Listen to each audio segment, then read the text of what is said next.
Hello दोस्तों, PCS अभ्यास के ऑनलाइन स्टडी प्लेटफॉर्म में मैं निशांत सर आप सभी का स्वागत करता हूं। और GS5 और GS6 इन दोनों ही विषयों पर हम लोग डेली काम कर रहे हैं अल्टरनेट तरीके से। जैसे आज आपके पास GS5 की क्लास जाएगी तो कल आपके पास GS6 की क्लास जाएगी। पहली बार जो दोस्त मेरे ये वीडियो देख रहे हैं, एक बार मैं इस क्लास की विशेषता को समझा दूं। हम डेली एक क्वेश्चन, हमारा टारगेट क्या है, हम PYQs उठा के आपके सामने लेके आ रहे हैं और हम या फिर उसके इर्द गिर्द के क्वेश्चन को, हालांकि 90% PYQs यहाँ कंप्लीट करा रहे हैं अभी। ठीक है, टाइम फेज लगेगा, डेली एक क्वेश्चन करा रहे हैं, आपको पता भी नहीं चलेगा, 15 से 20 मिनट देना है, आपका काम बन गया। यहाँ पे ना केवल लिख के ये बता रहे हैं कि क्या लिखना था इस आंसर में, बल्कि लिखा क्या जा सकता था, इसको सोचा कैसे जा सकता था, और भी संदर्भित क्वेश्चन कैसे बन सकते हैं, इस पे भी पैरेलली काम हम लोग करते चल रहे हैं। तो आपका काम क्या है, ना केवल इस प्रश्न को देखना, आगामी क्या प्रश्न आ सकते हैं इस पे काम करना, क्योंकि पैरेलली हम लोग इस चीज को बताते चल रहे हैं। इसके साथ साथ वैल्यूडेशंस कैसे करने हैं, क्योंकि अब तक आप लोग लगभग 12 से 15 क्वेश्चन लिख चुके हैं, डेली एक क्वेश्चन करा रहे हैं। और उससे भी अच्छी बात कि आप उस आंसर को लिख के भेज रहे हैं और प्रथम 5 कॉपी हम लोग चेक भी करा दे रहे हैं। हो क्या रहा है, कभी कभी सेलेक्ट करने में जो प्रथम 5 के बाद भेजे हैं उनकी कॉपी सेलेक्ट हो जा रही हैं, क्योंकि देखो हमारा है कि भाई 5 कॉपी जा रहे हैं तो कम से कम 1-2 लोग की इंग्लिश की भी कॉपी चेक होकर आ जाए। तो उस केस में क्या, थोड़ा सा नीचे से भी 1-2 कॉपी हमको उठानी पड़ जा रही हैं। ठीक है, उसमें आप लोग लोड मत लेना। 5 कॉपियों की आप अगर मुख्य टेलीग्राम चैनल हमारा जाओगे, पीसीएस अभ्यास नाम से जो है, एक बार यहाँ पे जाना। इस टेलीग्राम चैनल पे आप जैसे ही जाओगे आप देखोगे कि हाँ, यहाँ पे ये क्वेश्चन सेंड किए जाते हैं और यही क्वेश्चंस आपको अगले दिन आके हम लोग डिस्कशन भी कर देते हैं। पीसीएस अभ्यास आपको टाइप करना है, यहीं आपको PDF अपलोड कर देना है। अराउंड मतलब मैं कल काउंट किया हूँ, GS5 का लगभग 20 से 22 लोग के करीब में आंसर लिख के भेजे हुए हैं। मतलब मैं टेलीग्राम यहाँ पे दिखा देता। एक दिक्कत क्या रही थी, बस थोड़ा प्राइवेसी इशूज, क्योंकि बगल में सारे वो नाम किसने क्या मैसेज किया वो टेलीग्राम पे शो कर देता है, तो मैंने देखा वो शो कर रहा है, इसलिए मैं PDF क्या ही दिखाऊं। हालांकि उसको मैं डाउनलोड करके दिखा भी सकता हूँ, ओपन प्लेटफॉर्म पे मौजूद है, तो आप लोग जाके देख भी सकते हो। 23 मार्च को ये क्वेश्चन, 23 तारीख को ये क्वेश्चन गया था, उसके आंसर जैसे ही भेजे गए हैं 10 मिनट के अंदर आंसर आना स्टार्ट हो गया। तो एक बार आप देखना, कुछ कमियां भी मैंने उन कॉपीज को देख के निकाली जो चेक भी हो गई हैं, जो नहीं चेक हुई हैं उनसे, जिन पे हम लोग बातचीत करेंगे। अब देखो क्वेश्चन क्या था, उत्तर प्रदेश के प्रमुख लोक नृत्यों का वर्णन कीजिए, उनकी विशेषताएं दर्शाइए। तो भाई आपको मैंने इसके पहले लोकगीत पे क्वेश्चन कराया, ये अभी हम लोग बस डिस्कस करते हैं। आपको क्या, यहाँ पे इस बार मैं जानबूझ के मैपिंग नहीं किया हूं। ठीक है, इस बार ऐसा नहीं कि इस क्वेश्चन में मैपिंग नहीं करना है, लेकिन इस बार आपको करना है, क्योंकि इसी के बेस्ड क्वेश्चन कराया हूं और ये क्वेश्चन PYQ में आया नहीं है। लेकिन आप जब अपना टॉपिक पढ़ते हो, एक तो GS5 के टॉपिक नंबर 1 जो है, वहां पे क्या लिखा है, उत्तर प्रदेश का इतिहास, सभ्यता, संस्कृति एवं प्राचीन नगर।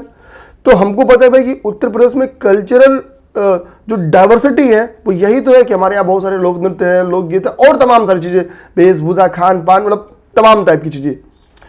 तो एक तो संस्कृति का हिस्सा है ही है। चलो आप डायरेक्ट नहीं देखोगे और मतलब इनडायरेक्ट नहीं देखोगे, तो डायरेक्ट आपको बताता हूं। आप 5वें नंबर टॉपिक पे जाओगे जहां पे लिखा उत्तर प्रदेश के ग्रामीण, शहरी एवं जनजातीय मुद्दे। उसी में आगे बढ़ोगे तो लिखा है संगीत, लोक नृत्य, भाषा, साहित्य, फला ढमका पे आपसे प्रश्न बनेंगे। तो क्लियर स्टेटमेंट है, लोक नृत्य पे, फोक डांस पे क्वेश्चंस बनाए जाएंगे।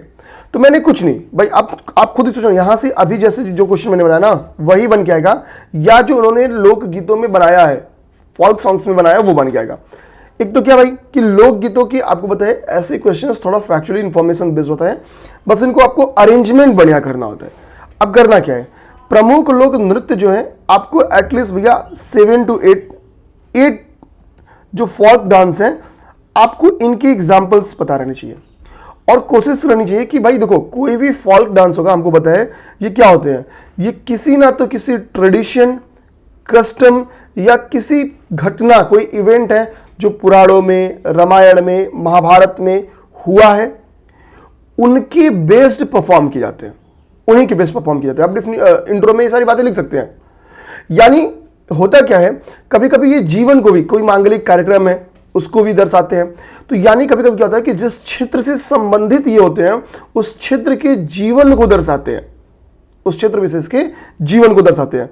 अ folk dance is a dance that reflect the life of the people of certain region, यानी जिस रीजन में परफॉर्म किए जाते हैं उस रीजन के लोगों के जीवन चरित्र को दर्शा रहे होते हैं। अब क्या करना है, आपको 8 डांसेस आपको आने चाहिए।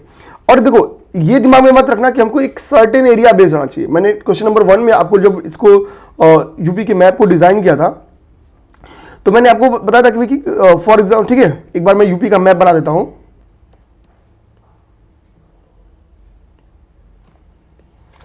अब आपका काम क्या होना चाहिए, मैंने जैसे जैसे आपको बांटा था भाई, पूर्वांचल वाला बेल्ट, ठीक है, जो जिस हिसाब से, ठीक है, पश्चिमी बेल्ट, अवध लखनऊ का बेल्ट, बुंदेलखंड बेल्ट, आपको उस हिसाब से डिवाइड कर लेना है। अब देखो काम क्या होना चाहिए, आपको सभी रीजन में मौजूद, आप सिंगल डायमेंशनल जाके कभी नहीं तैयार करेंगे। खास तौर पे पहला क्वेश्चन आप बताओ मैंने किस रीजन बेस कराया था, बुंदेलखंड बेस कराया था या पूर्वांचल रीजन बेस करवाया था, ठीक है। आप ये बताओ, हमको पता कि बुंदेलखंड वाला जो बेल्ट है वो बेल्ट क्या है, बुंदेलखंड वाला जो आपका बेल्ट है वो कल्चरल डाइवर्सिटी वहां पे बहुत पाई जाती है। तो लोक गीतों में सेम क्वेश्चन बन गया था। देखो लोक गीतों में क्या था, उत्तर प्रदेश के बुंदेलखंड क्षेत्र के प्रमुख लोक गीतों की चर्चा करिए। एक तो क्वेश्चन यहीं से बना क्या सकता है कि उत्तर प्रदेश के बुंदेलखंड रीजन में जो फोल्क डांस है उन पे चर्चा करिए, क्यों नहीं दे सकता है। तो एक तो हमारा काम क्या होना चाहिए कि रीजन वाइज आपके पास तैयारी होनी चाहिए। खासतौर पे जिस एरिया पे क्वेश्चन पूछ दिया वहां से 3-4 डांस आपको आनी चाहिए, ठीक है। बुंदेलखंड की आप पूछ दिया तो बुंदेलखंड का 4 ऑलरेडी आपको आना चाहिए। बाकी 4-5 डांस आप क्या करो, 2-3 इस रीजन से, 2-3 इस रीजन से, 2-3 मतलब 2-2, 3-3 कर लोगे तो क्या घटा जा रहा है, एटलीस्ट नाम तो पता रहे। अच्छा अब आपको क्या करना है, अब यहाँ पे आप केवल रीजन वाइज यहाँ पे बताइए कि भाई कि ये इसी से ये इस रीजन, ऐसे 4 नाम यहाँ पे लिख दीजिए, जो 4 आप याद करिए, जो 2-3-4 आप याद करिए उनको बस यहाँ पे मैपिंग में दिखा दीजिए। इतना काम करोगे तो ही आपको 0.5 मार्क्स तो यहीं से ऐड हो जाएगा, यहीं से आपके 0.5 मार्क्स ऐड हो जाते हैं। तो एक तो ये आपको हिंट दे रहा हूं कि भैया कि मेरा क्या है कि मैं ओवरऑल पूरा करवा रहा हूं, बट आपका काम क्या है कि आप उसको एरिया वाइज तैयारी करोगे, क्योंकि एरिया वाइज बांट के क्वेश्चन आ सकता है, एक बार दे ही चुका है, तो वो आपको इंडिकेशंस है।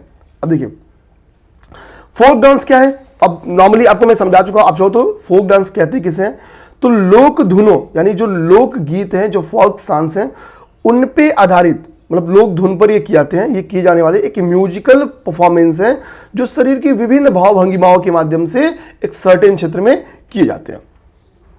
जहां ये किए जाते हैं उन सर्टेन क्षेत्र के लोगों के जीवन को दर्शाते हैं, उनकी जीवन की जो जीवन की घटनाएं हैं, ठीक है। खास मैंने बताया कि किसके बेस्ड होते हैं, तो लोकगीत भी इन्हीं चीजों के बेस्ड होते हैं और लोक नृत्य जो फोक डांस है वो भी इन्हीं के बेस्ड होते हैं। चाहे वो बच्चे के जन्म के अवसर पर कभी कभी किए जाते हैं, किसी मांगलिक कार्यक्रम में, विवाह जैसे कार्यक्रम हुए उसमें किए जाते हैं, कुछ पौराणिक घटनाओं में, जैसे फॉर एग्जांपल राम के आगमन पे, कुछ महाभारत के दृश्य पे, कुछ मतलब ऐसे रासलीला बेस्ड, तो तमाम तरह के मतलब कार्यक्रमों के बेस, ट्रेडिशंस के बेस, कस्टम्स के बेस ये परफॉर्म किए जाते हैं। इनमें से कुछ बातें, इतनी चीजें जो डिस्कशन किया गया, इनमें से कुछ बातें केवल मैक्सिमम क्या करना है, 20 वर्ड्स में जाके आपको इंट्रो लिखना होगा, ठीक है। जितना पता है वो सारी नहीं, फोक डांस के बारे में केवल 20 वर्ड्स में, ठीक। 20 वर्ड्स में एक मैंने देखा कि उन्होंने 50 वर्ड्स में, मैंने स्वप्निल या समथिंग उनका नाम था, उन्होंने 52 पैरे उन्होंने इंट्रो लिखे थे। कभी भी आपको इंट्रो पे मेरे भाई नंबर नहीं मिलेगा, इंट्रो बहुत बेस्ट आपने लिख दिया ना तो 0.25 और ये मैक्स जाएगा 0.50, इतने नंबर आपको दिलाएगा। आप सोचो नहीं, इतने नंबर के लिए आप मतलब 0. और आप कुछ थोड़ा भी बढ़िया लिखोगे तो 0.25 तो आपको मिलेगा ही मिलेगा, ठीक है। आप वहां पे वर्ड लिमिट क्यों खत्म कर रहे हो, तो एक चीज दिमाग रखना। और पेनाल्टी मार्क्स अगर ज्यादा वर्ड के लिख दिए तो अलग से कटता है, तो वर्ड लिमिट ध्यान रखनी है। 20-40 अब आपको इंट्रो, कंक्लूजन तो आप थोड़ा सा बढ़ भी सकते हो, 20 का 30 कर दो, वो उस पर आपको मार्क्स मिलते ही मिलते हैं, कंक्लूजन पे तुलनात्मक मार्क्स बेटर मिलते हैं। अब देखो 200 शब्द में आपको 150+ वर्ड आपको मेन बॉडी पे देना होगा, ठीक है। तो ये आपको एक कुछ संकेत था क्या करना है।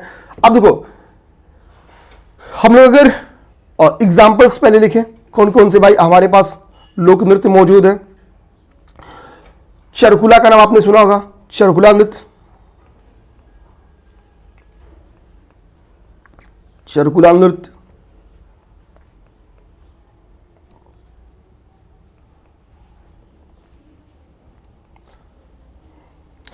अच्छा यहीं पे एक जानकारी ये भी देना चाहेंगे कि हम लोगों ने एक आंसर राइटिंग बैच जीएस 5वें और 6वें पेपर के लिए निकाल दिया है, ठीक है। अच्छा देखो, ये कई लोग को लग सकता है कि हो सकता है कि सर अपने पैसे कमाने के लिए निकाले हैं। देखो, एक ये रीज़न नहीं है। हमको पता, हम डेली एक क्वेश्चन करा रहे हैं, एक क्वेश्चन से 100 क्वेश्चन हमको कराने में 100 दिन लग जाएगा। हमने क्या डिसाइड किया कि हम लोग डेली 2 क्वेश्चन पे और भी बच्चों से ही प्रैक्टिस करा लें, उसकी मॉडल आंसर्स दे दें, उसकी कॉपी चेक करके दे दें, सभी लोगों की, जितने लोग लिख रहे हैं। तो आपके लिए क्या ना कि ओवरऑल क्या है भाई कि रिजल्ट लेना है, ठीक है। आपकी भी रिजल्ट में बनाइए, मेरी भी रिजल्ट में बनाइए। हमारा एक न्यू प्लेटफॉर्म है, जाहिर सी बात आपका रिजल्ट आएगा तो आप बना लोगे तो वो मेरे लिए बेटर रहेगा, तो उसके लिए काम करना रहेगा। तो डेली 2 क्वेश्चंस की प्रैक्टिस रखिए, नाम उस बैच का प्रयास है। मॉडल आंसर्स दिए जाएंगे प्रॉपर, वो कॉपियां हम रमन सर और हमारी 1-2 और भी टीम है, ठीक है। प्रॉपर जब हम लोगों ने काम कर लिया, फिर आपके लिए आंसर राइटिंग बैच के लिए सामने आए, ठीक है। बहुत बेहतरीन काम करेंगे। 5वें और 6वें पेपर से डर ही केवल नहीं निकलेगा अगले 2-3 महीने में।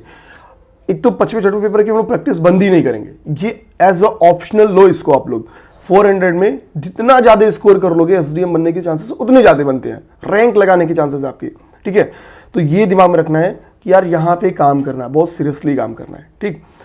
तो जिन दोस्तों को इंटरेस्टेड हो, जिनको लगे कि हाँ निशान सर पे, रमन सर पे ट्रस्ट कर सकते हैं 5वीं और 6वीं पेपर को लेके, 5वां और 6वां पेपर देखेंगे कि इस पे बहुत काम हम लोगों ने किया है।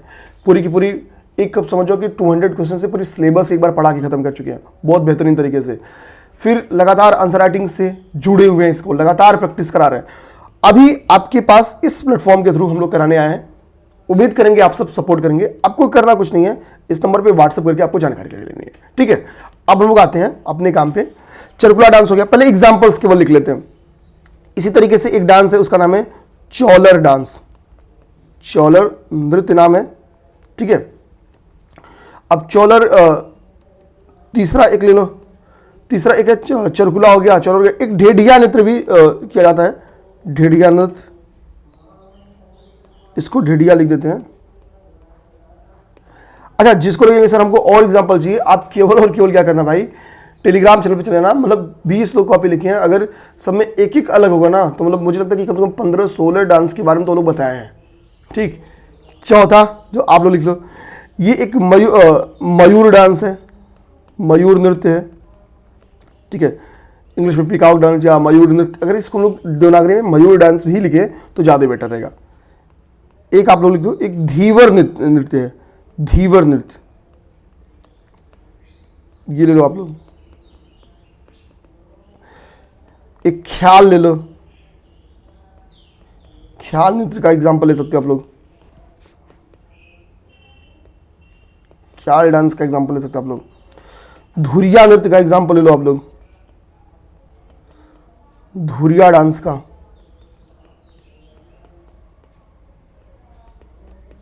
धुरिया हो गया, ठीक है, ये हो गया। अब चाहो तो पासी नृत्य ले लो, ठीक है। पासी कम्युनिटी के द्वारा इसको किया जाता है, इसका नाम इसका पासी नृत्य है, ठीक है, पासी डांस, ओके। इतनी सारी, अब आप चाहो और भी बहुत सारी चीज़, जैसे रास नृत्य के बारे में लिख सकते हो आप लोग, एक छोलिया नृत्य आता है उसके बारे में लिख सकते हो आप लोग, घोड़ा नृत्य आता है उसको लिख सकते हो आप लोग, बहुत सारे नृत्य होते हैं, लिखते चलो आप लोग। पाई डंडा नृत्य बहुत इंपॉर्टेंट है, लिख सकते हो उसके बारे में। अब देखो, इन सब के बारे में अगर बेटर होगा, अब डायमेंशन बताता हूं, इनमें से कोई 2 पॉइंट। पहला रीजन, क्षेत्र, किस क्षेत्र से संबंधित है, एक इसमें से कोई फैक्ट लिख सकते हो। दूसरा वाई, क्यों परफॉर्म किए जाते हैं।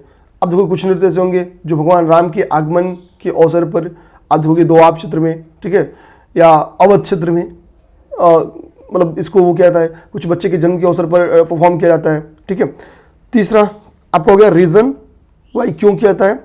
तीसरा कुछ प्रमुख विशेषता वगैरह, जैसे विशेषता में क्या हुआ, जैसे मान लो जो मयूर डांस है उसमें देखो कि जो उन लोग का वो पोशाक होता है, कॉस्ट्यूम होता है, वो थोड़ा मोर के फॉर्म में होता है, ठीक है, कुछ पंख निकला रहेगा जो मतलब उस फॉर्म में, तो उसके बेस उसका नाम पड़ता है, ठीक है। तो उसकी कुछ विशेषताएं हो, डांस की कुछ यूनिक विशेषता हो, कॉस्ट्यूम की विशेषता हो, परफॉर्म करने की विशेषता हो, ठीक है, तो वो हम लोग इसको लिख सकते हैं, ठीक है। विशेषताओं में चौथा, किस पैटर्न पे लड़ाई वो किया जा रहा है, जैसे अगर ये वैवाहिक उत्सव में, बच्चों के जन्म के ऊपर, एग्रीकल्चर के ऊपर, गुड हार्वेस्टिंग, गुड रेनफॉल, इस कंडीशन में क्या रहा है। डांस वार की कंडीशन में क्या आता है, बहादुरी के लिए, उसमें बहादुरी को रिप्रेजेंट करते हैं। ट्रेडिशनली जो हमारे लोग ने मतलब परफॉर्म किए हैं, अच्छी अच्छी लड़ाइयाँ जीती हैं, ठीक है, उनको तो उसको भी हम लोग परफॉर्म करते हैं। नहीं, वीरता से संबंधित ना कि केवल गान होता है, डांस फॉर्म भी होता है, इसको हम लोग दिखा सकते हैं। तो ऐसे ही जो 4-5 कारण है, इनमें से कोई 2-2 पॉइंट उठा के आपको एक्सप्लेन कर देना होता है, ठीक है। तो ये तो फॉर्म हो गया, आपको समझाना। अच्छा, कभी भी क्या करना है, एक टाइप में उठाओ कि नहीं रीजन दिखा दे रहे हैं और ये दिखा दे रहे हैं, कोई 2 फॉर्म हमेशा, थोड़ा सा आपके आंसर में भी डाइवर्सिटी देखने को मिल जाए। अब देखो चरकुला नृत्य पे हम लोग आते हैं, ठीक है। चरकुला नृत्य, देखो चरकुला नृत्य आप जब देखोगे तो आप देखोगे कि महिलाएं हैं, सर पे क्या है कि एक चक्र टाइप का रखी है कुछ, ठीक है। मतलब वो घोड़े का पहिया, नॉर्मली वो घोड़े का पहिया होता है, या पहले बैलगाड़ी चलता था, ठीक है, उसका पहिया होता है, और उस पर गोल गोल शेप में ऊपर, फिर उसके ऊपर कई मंजिला वो क्या कहते हैं कि घड़ा रखते हैं। मैंने देखा कि उस पर लाइटनिंग भी की गई है, आग भी जलाई गई है, उसको वो परफॉर्म करते हैं। इतना टफ डांस, मतलब इतनी तरीके से वो परफॉर्म करते हैं। तो यानी ये चरकुला क्या होगा, ये नॉर्मली आप ब्रज एरिया में देखोगे कि ब्रज बेल्ट में, ब्रज रीजन में इसको परफॉर्म किया जाता है। और इसके परफॉर्म का तरीका, ये एक घड़ा नृत्य, मतलब घड़े के ऊपर इसको रख के परफॉर्म किया जाता है, इसलिए इसको घड़ा नृत्य के नाम से भी जाना जाता है। तो ये बात हो गई आपको। इसमें एक जो आपका अगला नृत्य है, ठीक है, चोलर डांस, देना ये आपका चोलर डांस। चोलर डांस बेसिकली क्या है, आप देखोगे मिर्जापुर, सोनभद्र बेल्ट में किया जाता है। सोनभद्र बेल्ट में ये किया जाता है। तो पहले किस रीजन में किया जाता है ये आप समझ गए। अब बात है कि चोलर डांस होता क्या है। चोलर डांस बेसिकली आप देखोगे ये गुड हार्वेस्टिंग और रेनफॉल, तो गुड रेनफॉल यानी अच्छी वर्षा और हार्वेस्टिंग की केस में, यानी एक तो अच्छी वर्षा हो गया और हार्वेस्टिंग हो गया फसल, ठीक है, अच्छी फसल की केस में इसको किया जाता है चोलर डांस। इसमें आपका एक डांस हो गया ढिडिया। ढिडिया डांस भी चरकुला से मैच करता है। ये भी मतलब घड़ा रख के ही किया जाने वाला डांस है, बस अंतर क्या है, ये एक छिद्रयुक्त घड़ा होता है जिसके अंदर क्या किया जाता है, दीपक रखा जाता है, ठीक। तो ये छिद्रयुक्त वो होता है, मतलब पॉट होता है, ठीक है। ये हो गया आपका ढिडिया नृत्य। मयूर डांस, तो पहली बात क्या है, मयूर डांस भाई कि कहाँ किया जाता है, तो ये भी ब्रज बेल्ट में किया जाता है। दूसरी बात क्या है कि मैंने बताया कि इसमें विशेषता, कॉस्ट्यूम बेसिस की विशेषता देखोगे तो मयूर डांस में क्या होता है कि बेसिकली इसमें कॉस्ट्यूम में मोर पंख रखे होते हैं, और वो मोर पंख बहुत ही यूनिक बनाते हैं इसको मयूर डांस में। अगला आपका है धीवर दंडना, धीवर नृत्य। धीवर आपको क्या है, पूर्वांचल के बेल्ट में, ये पूर्वांचल क्षेत्र में आपको करते हुए, ठीक है। विस्कल एक खास कम्युनिटी कुम्हार जाति के लोगों के द्वारा ये परफॉर्म किया जाता है, ठीक है।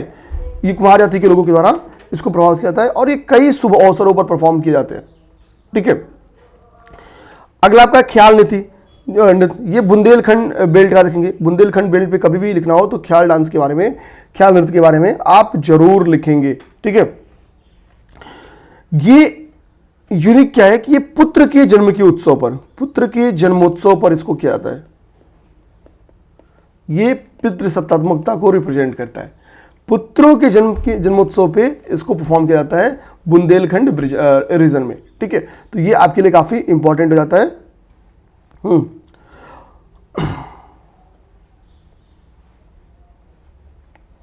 ये कर लेना आप लोग। इसके बाद से आपका इसी तरह से एक डांस है धुरिया डांस, ठीक है। धुरिया नृत्य है। धुरिया नृत्य भी बुंदेलखंड बेल्ट में किया जाता है। कुम्हार जाति की जो महिलाएं होती हैं उनके द्वारा इसको परफॉर्म किया जाता है। पाशी नृत्य, आप अगला जाना, जो पाशी नृत्य है ये पूर्वांचल और अवध वाला जो बेल्ट है वहां पे इसको परफॉर्म किया जाता है। पूर्वांचल और अवध वाले बेल्ट में इसको परफॉर्म किया जाता है। और इस नृत्य की भूमिका क्या है कि यहाँ पे नाम ही पासी, तो भाई पासी कम्युनिटी के द्वारा किया जाता है, पहली बात। दूसरी अगली बात क्या होती है, ये 7 प्रकार में, ध्यान देना है, 7 अलग अलग मुद्राओं में मतलब इसको परफॉर्म किया जाता है, ठीक है। तो 7 टाइप्स से लिख देते हैं, 7 अलग अलग मुद्राओं में इसको परफॉर्म किया जाता है। ये तो मैं नॉर्मल कुछ फैक्ट्स आपको दिखाया कि इसके बारे में आप लिख सकते हो। और ये क्वेश्चन ये मत सोचना कि सर इतनी आसान क्यों दे रहे हैं, ये क्वेश्चंस बन के आए हैं। आपका काम होना चाहिए कि भैया यहाँ पे 10 अगर 12 नंबर में क्वेश्चन आता है तो 12 में आप 9 का स्कोर करो या मैक्स स्कोर करो। यहाँ पे क्यों गलती करेंगे, लोकगीत क्यों गलती करेंगे, लोक गान क्यों गलती करेंगे। अभी आपको जिन जिन टॉपिक्स को मैंने करा है उनकी एक पूरी हेडिंग बना के मैं बताते चलूँगा, ये चीज़ मैंने करा दी। और मेरी यही उद्देश्य है कि मेरा जो स्टूडेंट अगर नहीं भी कोई ज्वाइन कर सकता किसी का बैच लिखने के लिए या जैसे तैसे भी, थोड़ा टाइम लगेगा बट पूरी सिलेबस को कंप्लीट कर देंगे, PYQs पूरा कंप्लीट करा डालेंगे। एक अलग आपकी नजरिया बनेगा GS5 और GS6 के लिए। अब सोचो आप कंक्लूजन में क्या लिख सकते हो, निष्कर्ष क्या ही हो सकता है, तो थोड़ा दीर्घगामी। आपको क्या लग रहा है कि ये कल्चरल डाइवर्सिटी को रिप्रेजेंट करती है, और हमको पता है भैया ये किसी किताब में पढ़ने से तो आएगा नहीं, परफॉर्म करने से आएगा। परफॉर्म करने के लिए क्या चाहिए, एक प्लेटफॉर्म चाहिए, राजकीय संरक्षण चाहिए। तो यानी इसकी संरक्षण और सुरक्षित करने की जिम्मेदारी किसकी है, राज्य की प्लस आम नागरिक की है। तो इसको क्यों, क्योंकि भाई हमारे पीढ़ियों ने संरक्षण किया तो हमको मिला, और ये हमारे किसी न किसी ट्रेडिशन कस्टम से रिलेटेड परफॉर्म की जाती हैं। तो इसके परफॉर्म से बहुत सारे ट्रेडिशन और कस्टम्स का भी क्या कर रहे हैं हम लोग, संरक्षण कर रहे हैं। तो यानी इनकी संरक्षण की आवश्यकता जो है ना, उस पर जोर देते हुए इसको आप कंक्लूड करना, क्योंकि ये आपकी कल्चरल डाइवर्सिटी को, ठीक है, मतलब इनडायरेक्टली समझ जाओ तो ये आपकी इंटेंजिबल कल्चरल जो डाइवर्सिटी है या हेरिटेज है उसको रिप्रेजेंट करता है उत्तर प्रदेश के। और जाहिर सी बात है कि आप इसका संरक्षण करने के लिए आपके पर्यटन से जुड़ा है, आप संरक्षण करोगे तो मान लो कि अब एक विशेष ड्यूरेशन में इसको परफॉर्म किया जा रहा है, तो उस ड्यूरेशन में उन जगहों पर जो पर्यटन है उसमें वृद्धि देखने को मिलेगी। ठीक है, तो टूरिज्म वगैरह में भी बहुत इसके रोल हो सकते हैं। ठीक, ओवरऑल इसको इसके मतलब मेरे कहने में है कि इसके संरक्षण की आवश्यकता पर जोर देते हुए इसको कंक्लूड करना आप लोग। ठीक, बहुत सारे। अब देखो यहाँ पे आपको बुंदेलखंड बेल्ट से अगर क्वेश्चन बन के आएगा तो मैं बताता हूँ आप लोग क्या क्या लिख सकते हो। ख्याल डांस के बारे में लिख सकते हो आप लोग। एक सहरा नृत्य आता है जो कि एग्रीकल्चर बेस्ड एक नृत्य है, मतलब गुड हार्वेस्टिंग को लेके, और बुंदेलखंड बेल्ट का, उसको लिख सकते हो। एक आपका नृत्य आता है धुरिया नृत्य, जिसके बारे में हमने बता ही दिया। ठीक है, एक अगला देखेंगे तो एक देवी नृत्य आता है, राई नृत्य आता है, पाई डंडा नृत्य आता है, दीप नृत्य आता है। इन सारे नृत्यों का संबंध आपका कार्तिक नृत्य, लठमार, दीवारी नृत्य, ये मैं एक जगह लिखा हुआ है। आप कोई एक 5वीं या 6वीं के पेपर के लिए एक बुक ले सकते हैं और उससे जो भी आप ले लें उसको साथ साथ करते चले। जो टॉपिक पढ़ा जा रहा है अपनी बुक में वो टॉपिक खोज ले, वहां से पढ़ ले। ठीक है, तो जरूरी है एक बुक को ले लो। जैसे मेरे पास मतलब मार्केट में कोई GS5-6 की बुक नहीं होगी जो मैंने खरीदने ली है। ठीक है, मतलब मेरे पास वो YCT की बुक है, दूसरी आपकी अभी एक मतलब देखो कितनी बुक है, मतलब सारी बुक है मार्केट में कोई बुक नहीं है, चाहे वो घटना चक्र की हो, राकेश सरस्वती की हो, फिर SN ने अभी निकाला, मतलब रख लिया हूँ। मैं बताऊँ बेटर आपके लिए आप केवल 2 बुक रखना, मैं अपने एक्सपीरियंस के दम पे बता रहा हूँ। GS5 और 6 के लिए एक YCT रखो, यूथ कॉम्पिटिशन टाइम, दूसरी थियरी बेस्ड लिख लो, जिसमें आप चाहो तो दृष्टि रख सकते हो। कई सारे लोगों ने बोला कि उन्होंने राकेश सरस्वती रखा था, 1-2 लोगों के मुँह से मैंने राकेश सरस्वती जी का भी नाम सुना, उनकी बुक भी आप रख सकते हो चाहो तो। ठीक, घटना चक्र रख सकते हो, तो कोई 2 बुक रख लो। ठीक है, जैसे मैं क्वेश्चंस के लिए अच्छे क्वेश्चन की फॉर्मेटिंग थोड़ा YCT ने दिया है, तो मैं थोड़ा YCT भी देख लेता हूँ। मैं देखो यहाँ पे भी देखोगे तो मेरे सामने ही किसकी बुक दिख रही है, किरण पब्लिकेशन की दिख रही है, YCT की दिख रही है मेरे पास, मैग्रा हिल की दिख रही है, फिर दृष्टि दिख रही है, SN कहीं और रखा होगा, तो सारी रखी हमने। मतलब ओवरऑल कंक्लूड करके कई सारे एग्जाम्पल ढूंढ के ही आपको बताते हैं, ऊपरी सतही ज्ञान नहीं। ठीक है, उम्मीद करेंगे आपको बेटर लगा हो। और जिन लोगों को बैच ज्वाइन करना हो तो प्लीज आप लोग इस नंबर पे संपर्क अवश्य करना। ठीक है, और जो भी अभी प्रीलिम्स की टेस्ट सीरीज नहीं ज्वाइन किए वो थोड़ा धैर्य रखना, एग्जाम डिले है, मैं टेस्ट सीरीज बना रहा हूं। ठीक है, तो वो टेस्ट सीरीज आप लोग जुड़ना बहुत बेहतरीन रहेगा, और उस टेस्ट सीरीज की कई ऐसी विशेषताएं रहेंगी। सबसे बड़ी बात, उस टेस्ट सीरीज को खुद डिस्कशन मैं ही करूंगा, और उसमें अधिकतम किसी का रोल रहेगा तो वो रमन सर, मतलब मैं और रमन सर मिलकर करूंगा। तो बेटर है कि कि टीचर के द्वारा बनाए टेस्ट सीरीज को, उन्हीं के द्वारा डिस्कशन किए गए टेस्ट सीरीज को ही करिए, तो वन ऑफ द बेस्ट। ठीक है, टीचर के लिए भी, आपके लिए भी। ठीक है, मिलते हैं नेक्स्ट क्लास में। जय हिंद, जय भारत।